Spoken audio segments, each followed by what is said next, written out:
Hello everyone.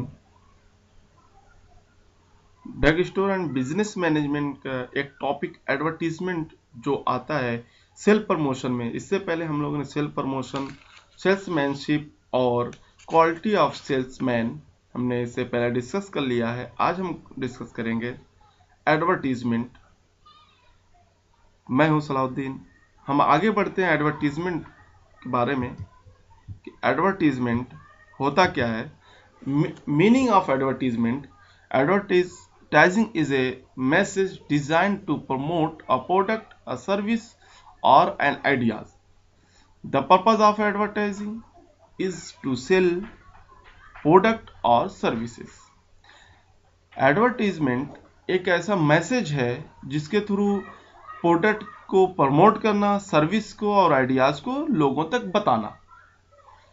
इसका purpose होता है कि हम अपने प्रोडक्ट की सेल को बढ़ा सके, अपने सर्विस को बढ़ा सके। The word advertising means to turn the people attention to a specific thing.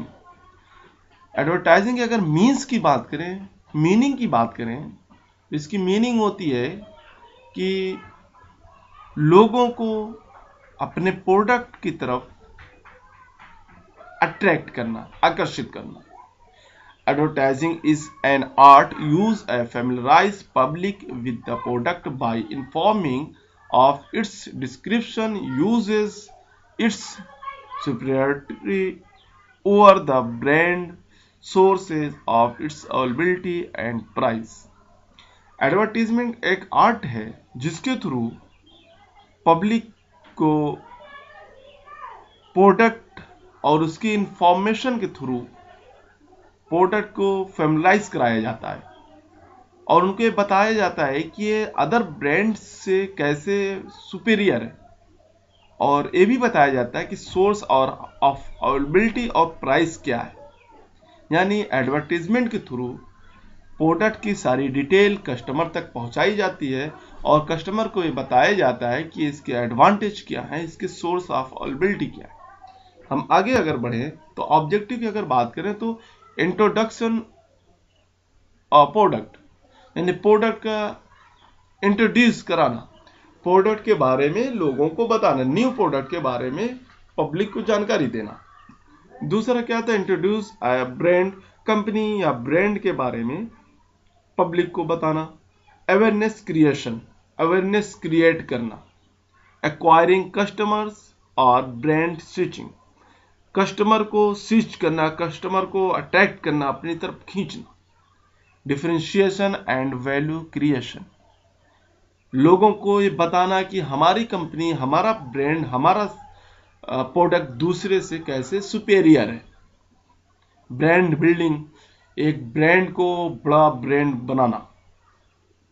Positioning the product, product के पोजीशन को इंप्रूव करना।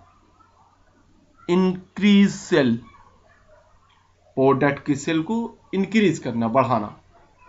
इंक्रीज प्रॉफिट, प्रॉफिट को इंक्रीज करना। क्रिएट डिजायर, लोगों की डिजायर को बनाना, लोगों के अंदर इतना डिजायर, इतनी ख्वाहिश पैदा कर देना कि वो उसी प्रोडक्ट को परचेज करें। ये ऑब्जेक्टिव ऑफ एडवर्टीजमेंट, जिसमें एडवर्टीजमेंट के थ्रू कस्टमर के, पब्लिक के दिमाग में चीज डालना, उसके बारे में सारी चीजों को बताना कि है कैसा, यूज क्या है, एडवांटेज क्या है, इसके ब्रांड की क्या पोजीशन है और रिपुटेशन क्या है।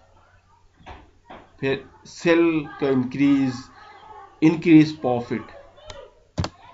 अगर हम एडवांटेज की बात करें तो एडवांटेज, कुछ एडवांटेज, हर चीज के कुछ एडवांटेज होते हैं तो कुछ डिसएडवांटेज है। हाँ, उसमें किसी के कुछ ज्यादा हो सकता है कि एडवांटेज ज्यादा हो, डिसएडवांटेज कम हो, या किसी प्रोडक्ट के डिसएडवांटेज ज्यादा हो, एडवांटेज कम हो। तो एडवांटेज, न्यू प्रोडक्ट का इंट्रोड्यूस, नया प्रोडक्ट इंट्रोड्यूस होता है। Promote the sale of goods, increase demand of product, improve reputation, generate employment, increase production and large turnover, ये एडवांटेज है। अगर डिसएडवांटेज की बात करें तो increase cost of production and product. जब एडवर्टीजमेंट करते हैं तो उसमें पेमेंट कुछ पे करना होता है, इन्वेस्टमेंट होता है, तो जो इन्वेस्टमेंट होगा वो भी प्रोडक्शन और प्रोडक्ट के साथ जोड़ा जाएगा, जिसकी वजह से उसके कॉस्ट बढ़ जाएगी। Lead to price war, promote unnecessary consumption, leads to unequal competition. तो कुछ डिसएडवांटेज है, कुछ एडवांटेज। अगर हम आगे बढ़े तो कुछ ऐसे पार्ट हैं, कुछ ऐसे मेथड्स हैं जो यूज किए जाते हैं एडवर्टीजमेंट में। तो सबसे पहले हेडिंग। द हेडिंग और caption is used to attract the attention of the people. It may be a word, a question about the product or service being advertised. It should not be very long. Heading, एक heading या एक caption जिसमें ऐसा होता है कि public को attract किया जाता है प्रोडक्ट की तरफ। ये बहुत ज़्यादा वर्ड्स में नहीं होता, थोड़े से वर्ड्स में होता है। इसमें प्रोडक्ट के बारे में बताया जाता है। ये बहुत लेंदी नहीं होता, ये या तो फ्रंट के टॉप पेज के टॉप पे होता है या फ्रंट पेज पे होता है, कहीं पे छोटा सा, बहुत बड़ा नहीं होता। उसमें ऐसा भी हो सकता है कि इमेज हो और साथ में सिर्फ जो टाइपिंग वाला हो छोटा सा, थोड़ा सा लिखा हुआ हो, कि हमें पढ़ने में बोर भी ना हो, टाइम भी ना लगे और हम एक बार में समझ जाए किस चीज की बात हो रही है। Theme, them gives the basic idea about the product and highlight its advantage. Themes, एक थीम्स दी जाती है जिसमें बेसिक आइडियाज लिखे हुए होंगे और जो उसके एडवांटेज होंगे उसको हाईलाइट किया जाता है। Picture, generally N advertising copy contain a photo of the product being advertised. Photo of a product is often combined with a photo of the model, star, possessing or using the product।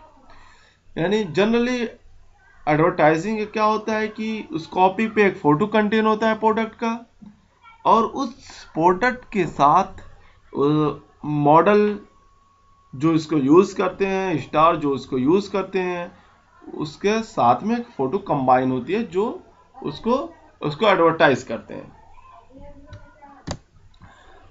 Fourth है closing part, यानी last में इन सारी चीजों के बाद एक part होता है क्लोजिंग पार्ट जो सबसे नीचे होता है। इसमें क्या होता है कि ये चीज मेंशन होती है कि ये कहाँ पे आपको अवेलेबल होगी और इसकी प्राइस क्या है, ये इसका एड्रेस जहाँ पे आपको अवेलेबल है, जहाँ पे अवेलेबिलिटी इसकी है वो किस जगह पे है, उसका एड्रेस क्या है, नेम क्या है। अगर हम मीडिया एडवर्टाइजिंग की बात करें तो मीडिया एडवर्टाइजिंग में हम देखें तो सबसे पहले आता है press advertising. Press advertisement, press advertisement newspaper, magazines होती हैं।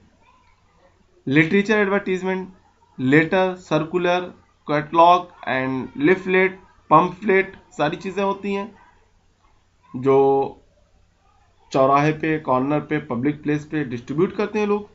External advertisement such as poster on wall and electric display, ऐसे पोस्टर जो वॉल पे लगाए जाते हैं और इलेक्ट्रिक डिस्प्ले जो रोड के किनारे या फिर किसी बिल्डिंग के ऊपर लगाए जाते हैं। Miscellaneous advertisement, for example TV, radio, Windows display and cinema slide.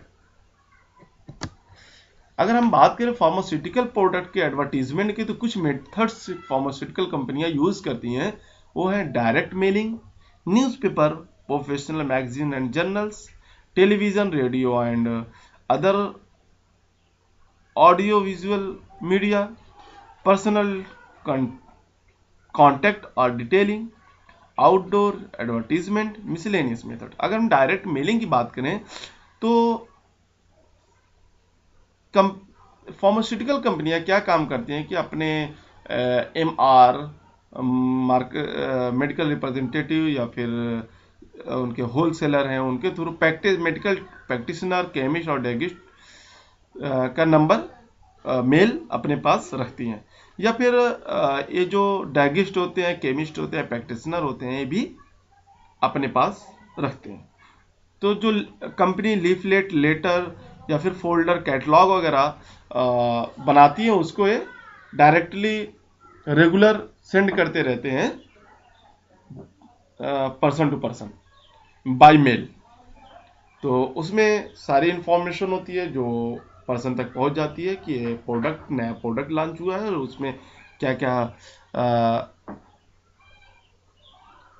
Advantage है और क्या प्राइस क्या है और अवेलेबिलिटी ऑफ एड्रेस क्या है। इसके बाद टेलीविजन की बात करें, television is the latest and fast growing medium of the advertisement. It is very effective medium because it appeals to both the eye and ear. यानी ये टेलीविजन जो होता है इसमें हम देखते भी हैं और सुनते भी हैं, तो इसलिए बहुत इफेक्टिव होता है। इसमें क्या होता है कि वो डेमो करके दिखाते हैं और एक्सप्लेन करते हैं, बट ये वेरी कॉस्टली होता है। सेम रेडियो और ऑडियो विजुअल मीडिया। अगर हम पर्सनल कांटेक्ट और डिटेलिंग बात करें तो इसमें एडवर्टीजमेंट जो सेलर होता है, सेल प्रमोटर होता है, पर्सनल कांटेक्ट के थ्रू एडवर्टीजमेंट करता है। इसमें फार्मास्यूटिकल मैन्युफैक्चरर इंगेज पर्सन को सेंड करती हैं। ये भी थोड़ा सा कॉस्टली मेथड्स होते हैं। आउटडोर एडवर्टीजमेंट की बात करें तो आउटडोर एडवर्टीजमेंट में क्या होता है कि street corner, railway station, bus stand और कुछ चौराहे पे अपना एक छोटा सा कैंप लगा के वहां बैठते हैं और लोगों को के क्वेश्चन को आंसर देते हैं और अपने प्रोडक्ट को डेमो कर देते हैं। और कुछ इसके एक एग्जांपल हैं, स्काई राइटिंग, पोस्टर और होर्डिंग, सैंडविचमैन और transit advertising and electric sign. तो स्काई राइटिंग में अगर हम बात करें तो स्काई राइटिंग में बैलून पे प्रिंट करके उसको हवा में ऊपर तक उड़ाया जाता है और उसमें कुछ ऐसे लाइटिंग दी जाती है, इवनिंग लाइट के थ्रू वो जलता है जिसके दिखता है। और कुछ एडवांस कंट्रीज में क्या एरोप्लेन के थ्रू एक बैनर डिस्प्ले किया जाता है जिसपे मैसेज हुआ था, जिसको वहां ऊपर जाकर ओपन किया जाता है। पोस्टर और hoarding, poster on wall, road side, street corner, bus station, railway station पे पोस्टर लगाए जाते हैं जहां पब्लिक का आना जाना होता है। वहां पब्लिक रुकती है, पढ़ती है और आगे निकल जाती है, जिससे हमारे एडवर्टाइज होता है। सैंडविचमैन, सैंडविचमैन में क्या होता है कि इसमें एक पर्सन होता है जो डिफरेंट एरिया में, डिफरेंट सिटी में घूमता रहता है। वो फैंसी ड्रेस पहने हुए होता है, पोस्टर लगाए हुए होता है अपने ऊपर, कुछ ड्रेस उसी की टाइप्स होती हैं और कुछ स्लोगन ऐसे बोलते रहता है जिसकी वजह से पब्लिक उसकी तरह अट्रैक्ट होती है। और ट्रांजिट एडवर्टाइजमेंट में क्या होता है कि जैसे हम लोग रेलवे स्टेशन पे रेलवे टिकट लेने जाते हैं तो रेलवे टिकट के दूसरी साइड पे कुछ ना कुछ एडवर्टाइज होता है जो नीचे होता है। हम बिग बाजार के कार्ड यूज करते हैं तो बिग बाजार कार्ड पे जो कुछ प्रोडक्ट नीचे बने हुए होते हैं उस प्रोडक्ट का एडवर्टीजमेंट होता है। हम कुछ भी कार्ड यूज करते हैं, कुछ बहुत सारे फॉर्म यूज करते हैं, फॉर्म के ऊपर, फॉर्म के नीचे, फॉर्म के बैक साइड में सारी चीजें कुछ एडवर्टीजमेंट होता है। या फिर बस पे, ट्रेन्स पे, टैक्सीज पे जो प्रिंट होती हैं, जो पोस्टर्स लगे हुए होते हैं, वो भी ट्रांजिट एडवर्टीजमेंट कहलाएंगे। Electric sign, metro station, railway station, street sign, तो लेफ्ट जाना है, राइट जाना है, स्ट्रेट जाना है, वहां पे उसी साइन के साथ प्रोडक्ट एडवर्टीजमेंट। अगर हम बात करें मिसलेनियस मेथड्स की तो बहुत सारी फार्मास्यूटिकल कंपनियां अपने कुछ फिजिशियन को, रिटेलर को, कुछ सिलेक्टिव कस्टमर को आइटम्स के साथ कुछ गिफ्ट आइटम करती हैं। तो वो आइटम डायरी हो सकती हैं, बॉल पेन हो सकती हैं, पेन होल्डर हो सकते हैं, डस्ट ट्रे हो सकते हैं, चेन्स हो सकते हैं, पेपर वेट हो सकते हैं, या फिर कैलेंडर हो सकते हैं। जिसमें इन सारी चीज़ों में क्या होता है, डेली यूजेस की सारी चीज़ें होती हैं जो कंटिन्यूसली हमको प्रोडक्ट के बारे में रिमाइंड कराती रहती हैं। और जनरली उस प्रोडक्ट पे, उस पे जो आइटम्स होते हैं उस पे एडवर्टाइजर के नेम, एडवर्टाइजर के एड्रेस प्रिंटेड होते हैं। तो ये छोटा सा टॉपिक है एडवर्टीजमेंट का, जिसमें हमने देखा meaning of advertising, objective, advantage, disadvantage, part and advertising and pharmaceutical products advertisement methods. तो ये छोटा सा टॉपिक यहीं पे कंप्लीट होता है। Thank you. उम्मीद है कि आप लोगों को समझ में आया होगा। अगर कुछ कंफ्यूजन है, कुछ नहीं समझ में आया तो आप मुझे कमेंट करें। Thank you.